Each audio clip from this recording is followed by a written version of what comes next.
Je continuerai, parce que j'y crois, à entretenir les meilleures relations avec l'Église en général et l'Église catholique en particulier. Je ne lésinerai sur aucun moyen pour aider cette institution qui nous est si chère et qui est si chère à mon cœur, pour qu'elle se solidifie et qu'elle reprenne son combat que nous avons toujours admiré. Le combat qui a fait de nous aujourd'hui des hommes et des femmes éduqués, remplis de valeurs. Oui, c'est grâce à cette Église que je veux revoir, prendre le devant pour nous aider à relever ce Congo qui est malheureusement terrassé à cause des antivaleurs telles que la corruption, telles que le tribalisme, telles que le séparatisme, telles que l'impunité, et j'en passe. Je sais que je peux compter sur vous et sur Dieu pour que cela demeure et soit toujours permanent, c'est-à-dire une relation excellente entre l'Église catholique et l'État. Ceux qui connaissent bien la politique congolaise savaient que le cardinal allait tirer. Mais on ne savait pas à quel moment. Après l'incident de l'aéroport de Njili, le cardinal a accordé une interview à Rome, là où il se trouve. Je vais vous lire quelques extraits de sa sortie médiatique. Il s'en prend sa ménagement au gouvernement de Kinshasa. Il estime que le M23 continue à conquérir le territoire alors que l'armée congolaise est en plein chaos. Déjà avant de partir à Rome, le cardinal s'était exprimé sur la création de l'AFC.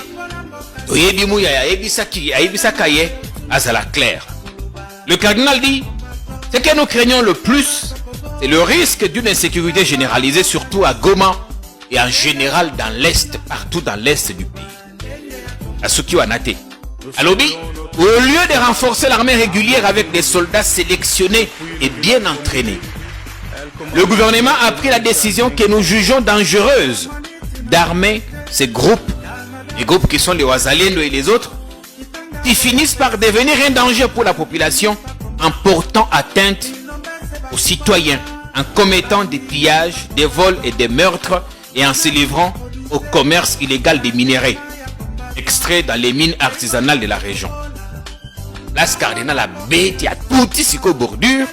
À Lobi, le gouvernement a distribué des armes supplémentaires à divers groupes armés, tels que le Wazalendo et certains membres des forces de libération du Rwanda, FDLR, fondées au début des années 2000 par les survivants des anciens régimes hutus rwandais, dans l'espoir que ces groupes soutiendraient l'armée face à l'avancée du M20. Cardinal Alobi, gouvernement congolais a copié sa mandouki à FDLR. FDLR Ezali, le principal argumentaire du Rwanda, qui accuse le gouvernement congolais de soutenir des forces négatives opposées au Rwanda. Et ça, c'est revenu dans plusieurs rapports des États-Unis et de l'ONU. Comment le cardinal porte cet argumentaire, Eric? Et qu'est-ce que vous en pensez?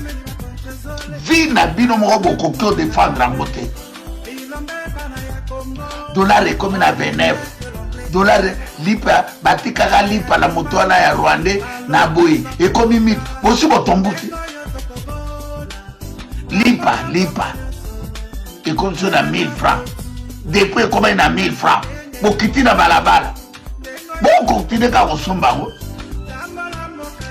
sac à l'os ezalaka boy et comme na 75 000 madame bosa ka calcul mais botombuki la kava et comme botombuki la kate bino kasi molubo bina Félix Tshilo moto aliboma kopesa bino nini peuple tata Nzambe peuple ni bolole na se ya moi boy peuple nini nyama boy na se ya moi peuple nini azo ka vérité te po biso to l'église na biso oza peuple mokonzi pouvoir au peuple, pour le peuple, par les peuples. Toujours bundapo, tout le bakapo, binobo soit pouvoir. Baninga la Sénégal, peuple a su pouvoir. Baninga la Burkina Faso, a su pouvoir.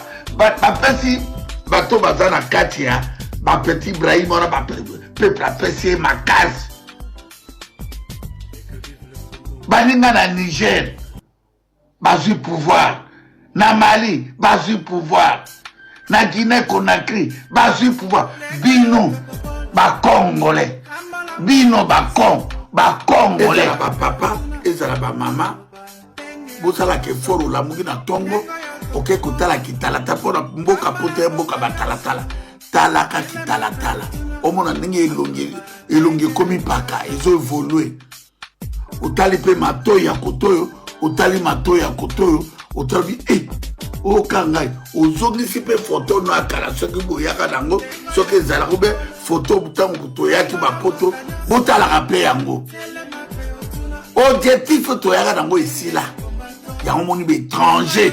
Basakani na mboka na étranger. Tale lo gaje koko muluma elo makaso kasa kokoti. Muyibi farceur. Bogarte, agronome, ozali o bogarte lo nyimabe okankake. Kofi monoko molili oka Didier Deschamps. Werera! Bia! O mato oka Timiliki, Jatini Ngobila, criminel. Nana va sabona lolema Kofi robe, mina Kofira.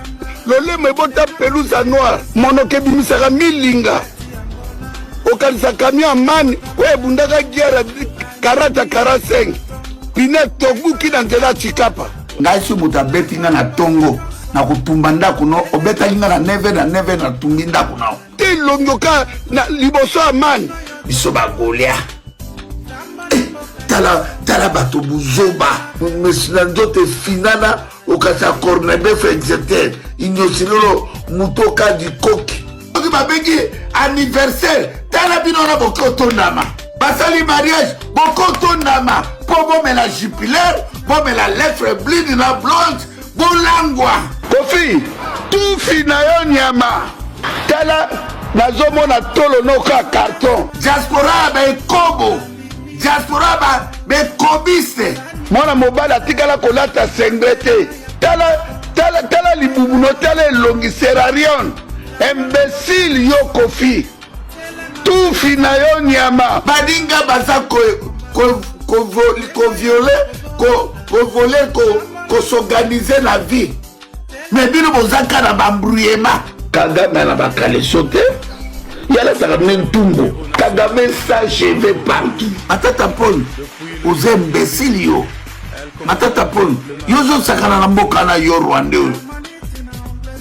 bolole moko bo matata pon au commis double sexe tozoki kana jardin d'Éden Adam na Eve ça fait Michel Bakemba aliambuma elongo kasa Renault 4 sala accident na Pongabi ou bien voiture Corolla na Subaru et tout ali na Mariano bato bakufite me banyataki kaka elongi nao donc Denis les benga petela nga babongiso elongi alhamdulillah soki omoni mokonzi bamama batata bandeko chauffeur obele kabila na ye cuisinier obele kabila na ye bureau na ye obele kabila na ye mauvais militant azali nini tribaliste et nous condamnons le tribalisme.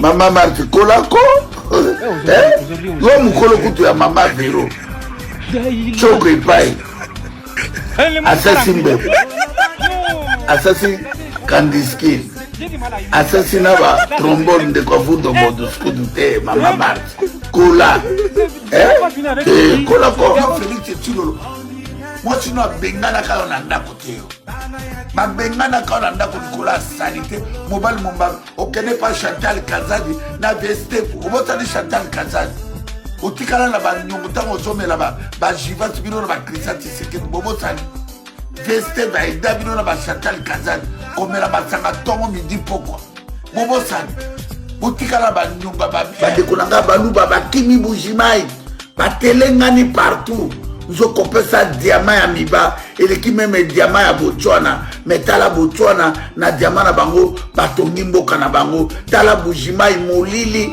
mboka ya ténèbres bato bana bilanga te bato baliaka bapuku tikate bande kunanga ya baluba bazonga na camp ya vérité na ebi ke bozo finga ngai parce que ni est prophète chez lui mais d'ici lelo lobi boko comprendre que oh le beau bout de la mabele bino bozo bout de la moto ateka mboka moto aza motali boma moto azali na maladie mentale na moto na ye aza na sagesse c'était intelligence c'était Félix Tshilolo yela mama na ye Marthe bateka mboka wana makambo ya mabele patro azalaka te makambo ya mabele moto alekaka moto aza te soko omona nga na bilanga na yo pekisanga na lia masangu mais soko mona nga na boutique na yo kanga porte na yo soko mona nga na zo senga mbongo tonga poche na yo soko mona kingai na zo lukana vana na kiti na yo bengana nga na salon mais makama mabele biso tout oza ba peuple mokonzi biso tout oza ba propriétaire mabele wana tata nzambe merci au pamboli région ya Bandundu tala bande konanga na Bandundu baibi droit na bango te bazo tsala bango na politique ya mande konanga bola na ndenge Félix ayaka na anniversaire na ngai amelaka ba whisky na ngai omelaka masanga na ngai moyibi mama Didi asuta tielaka yo sosote oliaka babula fufu te bato bazo banga po mutu munene bazo banga po ozolata ba veste ba indien ya ba tirki kokomi kolata ba Weston ngala te ba Weston nana combien de Jimmy Weston ya nala te kango liboso note yo koko osoma Weston ya $8,000 yo Félix Tshilolo même montre oko osoma montre ya $500,000 bandeko azo sakana na bino révolution en marche il faut to bengana bomona mutuna munene ndenga yaki anniversaire nanga na chaussée de l'Innov Hollande tabangwana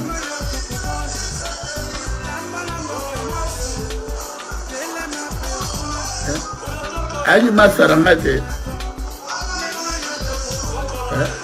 uzobani yeude ayi fete nanga te bazoba bacomplexe ngala ofukamela Félix Tshilolo